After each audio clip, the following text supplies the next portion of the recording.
नमस्कार, आप देख रहे हैं अर्थ न्यूज़ नेटवर्क और मैं आपका होस्ट आमिर सोहेल खान। रियासत की सियासत की बात की जाए जम्मू कश्मीर की, तो आवाम को हौसला और आवाम के साथ कई सारे वादे किए गए थे इलेक्शन से पहले जिस तरह से, और आज वही दौर चल रहा है कि इलेक्शंस को लेकर लगातार अलग अलग सुर्खियां बनी हुई हैं अलग अलग पार्टीज से।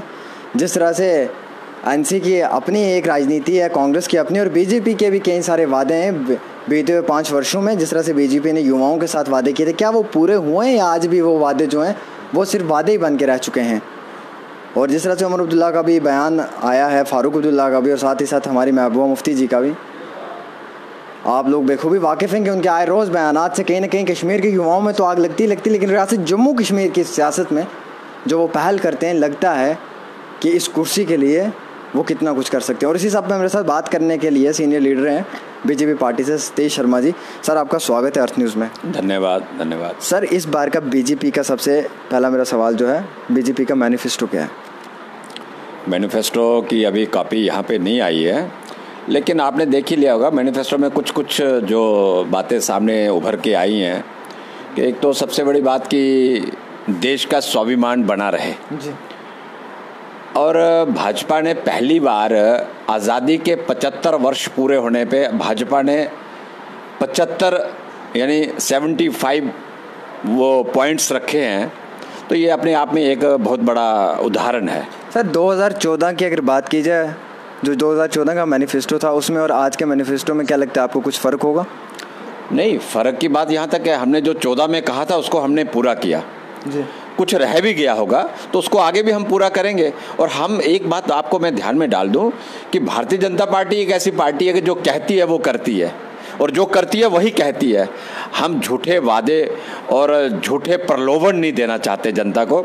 हमें यही पार्टी है, यही सरकार है कि जिसने गरीबी के विषय में सुना और सोचा समझा और फिर उसके ऊपर ये खरे उतरे। ये आपके सामने है भैया, आपने देख लिया होगा, गैस वितरण का देख लिया होगा आपने, गरीब लोगों के लिए घरों के बारे में देख लिया, बहुत सारी ऐसी योजनाएं हैं, हजारों तरह की। डीजल पेट्रोल गैस में कितनी कमी आई? मैं उसी पे आ रहा हूँ भैया। डीजल पेट्रोल ये एक अलग विषय है, आप उस पर इतना गंभीरता से मत जाओ। उनके ऊपर भी अंकुश लगाया, लेकिन पहली सरकार है कि गरीबी के विषय में अगर किसी ने सोचा, आयुष्मान भारत की जो योजना लेकर आए, 50 करोड़ लोगों को, देश के लोगों को उसका लाभ हो रहा है। पहली बार आजादी के पिछले 70 वर्षों के इतिहास में ऐसा पहली बार कि हम इस भारत को स्वावलंबन बनाना चाहते हैं, आत्मनिर्भर बनाना चाहते हैं, और भारत का स्वाभिमान बना रहे, उज्जवल रहे भारत। इस विषय के ऊपर हम आगे चल रहे हैं भैया, और हमें विश्वास है कि देश की जनता हम पे पूरा भरोसा करेगी। बीते हुए 5 वर्षों में कितने वादे पूरे किए? क्यों नहीं पूरे किया? आप वादों की जो बात कर रहे हो, तो क्या हमने पीछे भी कहाँ रहे? हम युवाओं की बात की जाए, 2014 से अभी तक का एम्प्लॉयमेंट रेट क्या है? अरे आप भैया, एम्प्लॉयमेंट रेट की आप जब बात करोगे, आंकड़ा मेरे पास नहीं है, लेकिन मैं ये बात आपसे जरूर कहना चाहूंगा कि अगर रोड्स के काम लगते हैं, इतना बड़ा इंफ्रास्ट्रक्चर अगर डेवलप होता तो क्या उसमें रोजगार नहीं मिलता? कल को बहुत सारी ऐसी जो चीजें चल रही हैं उसमें आखिर रोजगार तो युवाओं को मिल ही रहा है ना। ये आप आंकड़ों सहित आप अगर आप कहेंगे तो हम आपको वो पूरे के पूरे वो दे देंगे, आंकड़े दे देंगे। 30 जून 2015 को SRO 202 लागू किया गया बीजेपी और PDP की सियासत के अंदर। आज तक भी लोग उसका मुआवजा भुगत रहे हैं, कहीं ना कहीं आज भी युवा जो है वो रोड पे निकल रहे हैं, सामने नजर आ रहे हैं। क्या 7,000 में एक परिवार का गुजारा होता है? ये तो नेशनल कॉन्फ्रेंस और इनका सब किया कराया है, हम पे उसका बोझ मत ला दो। और एक और बात मैं कहता हूँ, आप कहोगे कि पिछले 60-65 वर्षों का आप हिसाब हमसे 5 वर्षों में ले लोगे, ये तो संभव नहीं है। हमें समय दो। 5 वर्षों में हम भारत को कहां से कहां लेकर गए हैं, आप उसके ऊपर बात नहीं करोगे। आप हुई हैं, इसमें कोई दो राय नहीं, कुछ ना कुछ तो कमियां तो रहती हैं। भारत की बात आपने की, भारत को तो आप बड़े दूर तक लेके गए होंगे, लेकिन जम्मू कश्मीर को कितना दूर लेके गए? जम्मू के किसानों को कितना लेके गए? जम्मू के युवाओं को कितना दूर लेके गए? लगता है आज भी आपको कि जम्मू के युवा जो लिख पढ़ के MSc करके आज भी बैठे हुए? जब नीतियां बनती हैं तो पर्टिकुलर जम्मू कश्मीर के लिए नहीं बनती, वो पूरे देश के लिए बनती हैं। नीतियां जब भारत सरकार की बनती हैं, और जम्मू कश्मीर के, ये मत सोचो आपके जम्मू कश्मीर में जो हालात इन लोगों ने बनाए थे, इस कांग्रेस ने और इस नेशनल कॉन्फ्रेंस ने, उन हालात को सुधारने के लिए, संभालने के लिए हम लोग कृत संकल्प हैं। पहली बार ये सरकार आई कि जिसने आतंकवाद के ऊपर, आतताइयों के ऊपर और जो उल्टी सीधी विचारधारा के रखने वाले लोग थे उनके ऊपर अंकुश लगाया और उनके ऊपर कोई प्रहार करने का प्रयास किया। आज एनआईए ने अपना रूप दिखाया है। इससे पहले कोई सरकार आपको दिखी नहीं होगी कि जिसने इतना कड़ा स्टेप लिया होगा। ये पहली बार यही सरकार है कि जिसने हिम्मत करके आज एनआईए के थ्रू उमर मीर फारूक जो है वो दर दर की ठोकरें खा रहे हैं। आपके यासीन मलिक साहब कहाँ लुढ़के पड़े हैं, जो कभी बड़ी शेखियाँ मारा करते थे। हम आतंकवाद के ऊपर और हम यानी मिलिटेंसी के ऊपर कोई समझौता नहीं करेंगे। 2014 से लेकर 2018 तक यही यासीन मीर वाइस जिनकी आप बात कर रहे हो रहे थे, अलगाववादी लीडर्स, ये तो सरेआम घूम रहे थे ना, बड़े बड़े भाषण भी दे रहे थे, थ्रेट भी दे रहे थे। उस वक्त बीजेपी कहाँ थी? बीजेपी सब देख रही थी, देख ही रही थी, कर तो कुछ नहीं रही थी। फिर आप वही कहोगे बीजेपी ही है ना कि जिसने उनके ऊपर हाथ डाला। हाथ तो डाला ना, यासीन मलिक के ऊपर हाथ डाला, शब्बीर शाह को किया। मीर वाइस साहब कहाँ पे खड़े हैं आपके? ये भी तो देखो ना, आपको इनके ऊपर विचार। आप कहोगे कि नहीं साहब 70 सालों में क्या हो रहा था, हमें उससे कोई नहीं। जब हमारा समय आया तो हमने उसके ऊपर एक चिन्ह लगाया, प्रश्न चिन्ह लगाया कि भैया अब इसके ऊपर नहीं चलेगा। आतंकवाद के साथ कोई समझौता नहीं, देशद्रोहिता के साथ कोई समझौता नहीं, राष्ट्रहित सर्वोपरि। अगर सर अगर बीजेपी कामयाब होती तो कश्मीर के जो युवा इतनी मिलिटेंसी ज्वाइन कर रहे हैं, आपने ऑपरेशन ऑल आउट तो जारी कर दिया हटाने के लिए, लेकिन क्या वहाँ पे ये समझौता कभी किया कि इस चीज़ की जो बुनियाद है वो कैसे ख़त्म होगी? देखिए, हमने उनसे कई बार कई विषयों के ऊपर वार्तालाप हुए हैं। सरकार ने, भारत सरकार ने, आप जो अभी आपका प्रश्न था ना पहले कि आपने क्या किया 5 वर्षों में, 3 वर्षों में, 4 वर्षों में, यही प्रश्न था ना। सरकार ने प्रयास किया, सरकार कोशिश कर सकती है, कह सकती है। हम भी अभी कह रहे हैं, आपके माध्यम से कह रहे हैं, हम कश्मीर के युवाओं से कह रहे हैं कि भैया इससे कुछ भी निकलने वाला नहीं है। बड़े बड़ी मिलिटेंसीज, बड़े बड़े आतंकवाद, बड़ी बड़ी राष्ट्रद्रोहिता की बात करने वाले लोग आखिर फिर भी टेबल के ऊपर आते हैं। हम तो आपसे निवेदन कर रहे हैं, विनम्र निवेदन, कि आइए बात करिए। बात के लिए तो भारत सरकार आज भी तैयार है। अगर वो नहीं करना चाहेंगे तो फिर तो भैया राष्ट्रहित के साथ समझौता नहीं होगा इस सरकार के होते हुए। ये मोदी सरकार है, ये ध्यान रखना।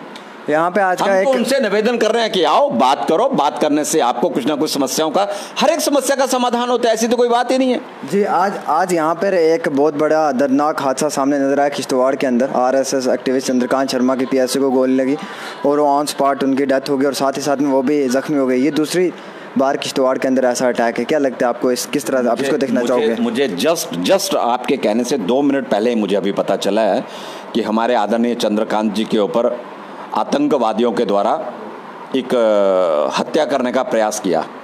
ईश्वर करे कि उनकी लंबी आयु हो और उनके जो 2 पीएसओस थे सुरक्षा गार्ड, उसमें से हमें ये भी पता चला है कि एक की तो उन्होंने हत्या कर दिया है, वो शहीद हो गए हैं और हमें बड़ी उसमें वेदना है। एक उनके पीएसओ जो हैं वो भी गंभीर अवस्था में इस समय वहीं पे किश्तवाड़ के हॉस्पिटल में हैं और ये पता चला है कि चंद्रकांत जी का भी अभी ऑपरेशन चल रहा है।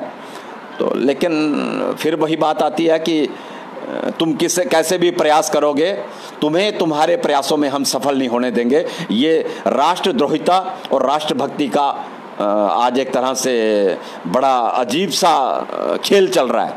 क्या लगता है ऐसी घटनाओं पे किस तरह से बंदिशें आयद कर देनी चाहिए जिसकी वजह से ये चीज़ें कम दिखें? नहीं, देखिए, हमने आपसे पहले ही कहा कि बातचीत के बिना कुछ भी संभव नहीं होगा। अगर बात करना चाहेंगे, उनको लगता है कि इस तरह से उन्होंने पहले भी किया, यही डोडा था, रस्टवाइल डोडा जो है पुराना आपका, उसमें तो कई हमारे जवान, कई नौजवान शहीद हुए हैं। अभी थोड़े दिन पहले तो हमारे परिहार बंधु जो हैं वो हमसे जुदा हो गए। संतोष भंडारी, रुचिर कुमार, स्वामी राजी काटल, सतीश भंडारी, कितने लोगों ने अपने प्राण दिए हैं। लेकिन ये भूमि जो है ये राष्ट्रभक्तों की भूमि है। यहाँ पे हम सर कटा सकते हैं, सर झुका नहीं सकते और देशभक्ति के साथ हम कोई समझौता नहीं। सतीश जी, आपको क्या लगता है किसके साथ बातचीत करनी चाहिए? आप बातचीत के लिए बोल रहे हैं ना? कुछ नहीं, अब बातचीत का मैं क्या कहूँ, जो लोग गलत रास्ते पे भटके हुए हैं उन्हीं को आगे आना पड़ेगा भैया। हमने तो कहा है कोई भी आए हमसे बात करे ना, लेकिन नहीं कोई करना चाहेगा तो फिर उसको अपना मार्ग भी सामने दिख रहा होगा। लगता है कि अब इतने कमजोर पड़ गए हैं कि अब फ्रेंडली मैच खेलना पड़ेगा। गलत कह रहे हैं आप, इसमें गलत कह रहे हैं जी। बिल्कुल कमजोर नहीं पड़े हैं, हम बिल्कुल अपने स्थान पे अड़िग हैं और कोई समझौता नहीं होगा आतंकवाद के साथ। हम बिल्कुल डट कर खड़े हैं। आप कह रहे थे बातचीत करनी है, मैं कह रहा हूँ ना, उसमें कोई दिक्कत नहीं है ना, कोई आए बात तो करे। क्या उनको चाहिए? क्या ये हत्याएं करके वो अपने मंसूबे में? सर आपको आतंकवाद के साथ बातचीत करनी चाहिए, ऑपरेशन ऑल आउट फिर हमें बंद कर देना चाहिए। नहीं, हम नहीं कहते। क्यों? वो तो बंद होगा ही नहीं। अच्छा, वो तो नहीं बंद होगा भैया। जो अपना काम सुरक्षा बलों को कर रहे हैं वो कर रहे हैं, आप उसकी चिंता मत करो। हम तो ये कह रहे हैं कि जो लोग गलत, जिनको लगता है कि हमारे साथ कुछ ऐसा हो रहा है तो उनको आना चाहिए। सरकार के प्रतिनिधि बैठे हैं, सब लोग हैं, बात करनी चाहिए। नहीं करेंगे तो अपना रास्ता अपनाएंगे। लेकिन ये सरकार झुकने वाली नहीं है आतंकवाद के विषय पे। खासकर हमारी जीरो टॉलरेंस है इस विषय के ऊपर। हम इसके साथ कोई समझौता नहीं करेंगे, ये तो सीधी सीधी बात है।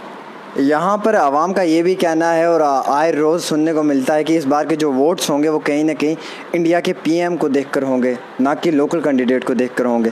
क्या लगता है जम्मू के अंदर जो बीजेपी की पार्टी है वो इतनी अब दब गई है कि पीएम को देखकर वोट डालेंगे, लोकल कैंडिडेट की वैल्यू ही नहीं रही? ऐसा नहीं है। पीएम तो हमारे एक चेहरा हैं, पीएम तो इस देश का स्वाभिमान है। मोदी जो हैं वो इस देश का स्वाभिमान है और यहाँ के कैंडिडेट्स जो हैं वो उनके प्रतिनिधि हैं। चुनकर तो जनता भेजेगी ना भैया। ये कोई ये जो आप तो वही बात कर रहे हो जैसे अटल जी के विषय में लोग कहा करते थे एक समय में, अटल जी तो बहुत बढ़िया हैं, कांग्रेस के मित्र कहा थे, लेकिन पार्टी गलत चुन ली। ऐसा विषय आप निकाल के लेके आ रहे हो। नहीं, मोदी जी को लोग वोट देंगे लेकिन उनके नेताओं को नहीं भैया, ऐसा नहीं होता है। उन्हीं के प्रतिनिधि हैं। ये माफी चाहता हूँ, ये मेरे अल्फाज नहीं है, ये जम्मू की जनता और कश्मीर की आवाम कह रही है। कई बार हमने आवाम से गुफ्तगू जब किया तो उन्होंने ये फरमाया कि जो हमारा पीएम होना चाहिए वो मोदी जैसा होना चाहिए और हम उसी की तरफ देखकर कहीं ना कहीं इस बार के जो वोट हैं वो डालेंगे। गुफ्तगू आपकी हुई होगी, मुझे तो आपकी गुफ्तगू का पता नहीं है, लेकिन ये तय है कि ये जीतेंगे तो ही तो मोदी प्रधानमंत्री बनेंगे। इनको जितवाना हमारा काम है। हमारे बहुत बढ़िया यहाँ जुगल किशोर जी हैं, वहाँ डॉक्टर जितेंद्र सिंह हैं और अच्छा उन्होंने आज तक अपना उनका एक अच्छा। क्या लगता है इस बार डोगरा स्वाभिमान संगठन की कितनी टफ फाइट रहेगी? कोई नहीं, हमारे आगे मैं एक बात चलता हूँ, मुझे किसी के ऊपर कोई कुछ नहीं कहना, हमें अपने काम से मतलब रखना है। भारतीय जनता पार्टी का जो इस समय बढ़िया वो चल रहा है और भारतीय जनता पार्टी हर हालत में दोनों सीटें यहाँ की, हम कश्मीर में भी उसका कुछ ना कुछ श्री गणेश करेंगे और लद्दाख में तो हम ऑलरेडी पहले है ही हैं। मैं इतना विश्वास लाता हूँ इस बार कश्मीर के कश्मीर हम लोग नया एक आयाम जो है वो जम्मू कश्मीर के अंदर इन चुनावों के विषय के अंदर लेकर आएंगे। आप कश्मीर की बात कर रहे हैं, कश्मीर के तो युवा बीजेपी के साथ जाना नहीं चाहते, वो हुर्रियत के पीछे खड़ा होना चाहते हैं। वो हमने फिर आप कहेंगे कि हमने फिर कहा है युवाओं से कि भैया देखिए, मैं एक बात आपसे कहना, किसी की भी हत्या हो, हत्या तो हत्या होती है, खून तो किसी का भी बहे, चाहे सुरक्षा बलों का बहे, चाहे कुछ भी हो, मतलब किसी और का बहे। लेकिन मैं ये नहीं कहना चाहूँगा, मैं युवाओं से भी अपील करना चाहूँगा कि भैया खून खराबे से कोई समस्याओं का समाधान नहीं होता।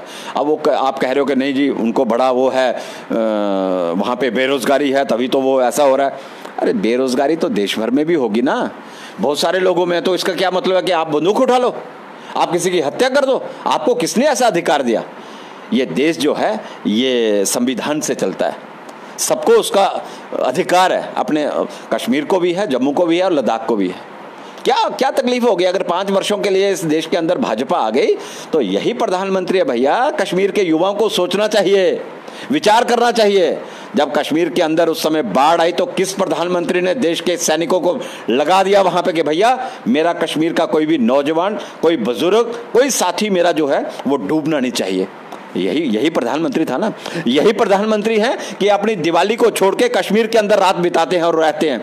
कई बार ये प्रधानमंत्री चले आए हैं। वो इस जम्मू कश्मीर को, खाली आप सोचोगे जम्मू को ज्यादा देखते होंगे, वो लद्दाख को जैसे देखते हैं वैसे कश्मीर को देखते हैं, वैसे जम्मू को देखते हैं। सतीश जी, मेरा कहना तो एक ही, वो जम्मू कश्मीर लद्दाख तीनों खित्तों को बराबर देखते हैं। मैं किसी पे कोई नज़र नहीं उठा रहा हूँ, मैं सिर्फ वो बात सामने रख रहा हूँ जो जम्मू कश्मीर की आवाम के आए रोज़ सोशल नेटवर्किंग्स पे बातें पहुँचती हैं। मेरा हक बनता था आप तक पहुंचाना और मैंने आप तक वो पहुंचाई। मेरा मेरा मेरा मेरा ये सवाल है, अगर कोई मिलिटेंट को शहीद कहे तो आप क्या कहोगे? बिल्कुल नहीं। महबूबा मुफ्ती ने कहा। महबूबा मुफ्ती कहे, महबूबा मुफ्ती तो बहुत कुछ कह रही है कि इस झंडे को कंधा देने वाला नहीं, भारत के तिरंगों को। महबूबा जी, जिस दिन आपका कंधा उड़ जाएगा ना, ये भारत के देशभक्त नौजवान, भारत की देशभक्त जनता जो है ना, आपके कंधे को धक्का देते हुए हम उस झंडे को थामेंगे, ये हमारा विश्वास है। हम फारूक अब्दुल्ला जी के लिए भी ये शब्द कहना चाहते हैं, उमर अब्दुल्ला जी के लिए ये शब्द कहना चाहते हैं। आपकी अब नहीं चलने वाली, जो हेकड़ी आप चलाते थे ना एक समय में, अब वो हेकड़ी नहीं चलेगी। इस देश के साथ, इस देश में संविधान चलेगा। आपको बहुत ज्यादा लिबर्टीज जो है ना वो दी गई थी, अभी भी हैं। संभलो, सुधरो, आराम से थोड़ा रहने का प्रयास करो, देश के संविधान की प्रक्रिया को भी समझो। आप उसको मानेंगे नहीं और फिर आप चैलेंज करेंगे कि देश के झंडे को उठाने। अरे भैया भूल जाओ, इस धरती को बचाने के लिए कितने रणबांकुरों ने अपने प्राण न्यौछावर किए होंगे, आपको कल्पना है क्या? कहाँ बंगाल की धरती से, कहाँ साउथ से उठकर नौजवान यहाँ पे आर्मी में जो लोग हैं इस समय, सैनिक यहाँ पे आते हैं, सीआरपी में हैं, हमारे 42 जवान एक झटके में समाप्त हो जाए कि हम ये सहन नहीं कर सकते। देशभक्ति यहाँ की जनता कम से कम ये सहन नहीं कर सकती। हम तो भैया सबसे कहना चाहेंगे, राष्ट्रहित सर्वोपरि, ये हमारा मोटो है, सीधी सी बात। तो इसमें महबूबा मुफ्ती को किस तरह से आप देखना चाहोगे इस बार के इलेक्शंस में? सबको पता चलेगा, समय का इंतजार करो, 23 तारीख को सब पता चल जाएगा, कितना किसमें है दम, ये भी पता चल जाएगा। कांग्रेस वाले तो कहते हैं कि बीजेपी वालों ने कई सारे वादे किए थे, उनके अपोजिशन के सवालात भी आए हुए हैं कि एम्स की बात की गई थी, श्रीनगर एम्स की बात की गई थी, कटरा रेलवे स्टेशन की बात की गई थी, चनैनी राष्ट्रीय टनल की। जब ये सब का इफ्तिताह करना था, रिबन काटने के लिए हमारे मोदी जी आ गए, लेकिन इसमें सड़कों पर किसने मांगा? इनको पूछो, आप इससे पहले क्या झक मार रहे थे? अगर आपने करवाया, ये तो है ही है ना, कोई ना कोई तो काम करेगा ना, तीव्रता तो लाएगा ना। आज आपको ये नहीं दिख रहा, मेडिकल कॉलेज यहाँ पे लेके आए हैं, IIM, IIT, जू, सेंट्रल यूनिवर्सिटी, ये कौन लेके आया? ये रोड्स की जो कनेक्टिविटी है, ये जो इंफ्रास्ट्रक्चर रोड्स का इतना बड़ा बना है, ये कौन लेके आया? ये तो आपको विचार करना पड़ेगा। और ये इसी सरकार के होते हुए हुआ। आप कहोगे कि दो भैया क्रेडिट दो, हम नहीं कह रहे, लेकिन ये काम बोलता है भैया, सरकार बोलती है, काम बोलता है, ये तय है। चलिए, बहुत बहुत शुक्रिया बातचीत करने के लिए। धन्यवाद जी। ये थे मेरे साथ बीजेपी के सीनियर लीडर सतीश शर्मा जी। कई सारे सवालात थे, कई सारे इल्ज़ामात भी आयद किए गए इन पे। आते समय के इलेक्शन से जिस तरह से आप बखूबी वाकिफ़ हैं, इलेक्शंस को लेकर लगातार अलग अलग सुर्खियां बनी हुई हैं, जहां एक तरफ महबूबा मुफ्ती अपनी बयानबाजी की वजह से कहीं ना कहीं सरेआम सोशल नेटवर्किंग पे युवाओं की बात की जाए, या कहीं ऐसे भी दिग्गज नेता जो इस वक्त बैठ के ये सब कुछ सुन तो रहे हैं पर इस पर कोई एक्शन नहीं ले रहे हैं। और साथ ही साथ मैं ये भी बताते चलूँ कि फारूक अब्दुल्ला जो 3 बार CM तो बन चुके हैं, लेकिन आज भी इस वक्त कह रहे हैं कि 370 को अगर हटा दोगे तो कहीं ना कहीं रियासत जम्मू कश्मीर के अंदर मैं देखता हूँ कौन बसने के लिए आएगा। ये उनके अल्फाज से, हम सोए हुए नहीं हैं, ये वो बोल रहे थे। और इस पर क्या कुछ अपोजिशन वालों की तरफ से मिला अभी तक, क्या कुछ अपोजिशन वालों की तरफ से सुनाया गया, वो तो आप लोगों ने देख लिया। और जिस तरह से इलेक्शंस का दौर चल रहा है, कहीं ना कहीं पार्टीज़ की टकरार भी आपस में बड़ी ज़बरदस्त। और ये तो अब आता वक्त और आता समय सरकार ही बताएगी कि किसके हित में लोग अपना कीमती वोट डालकर उसे आगे बढ़ाते हैं और कौन यहाँ से अपना पता गोल कर साफ फिर से एक बार पहली वाली जगह पे पहुँचेगा। देखते रहे Arth news network. Video journalist Yasir Chauhan के साथ आमिर सुहेल खान, जम्मू।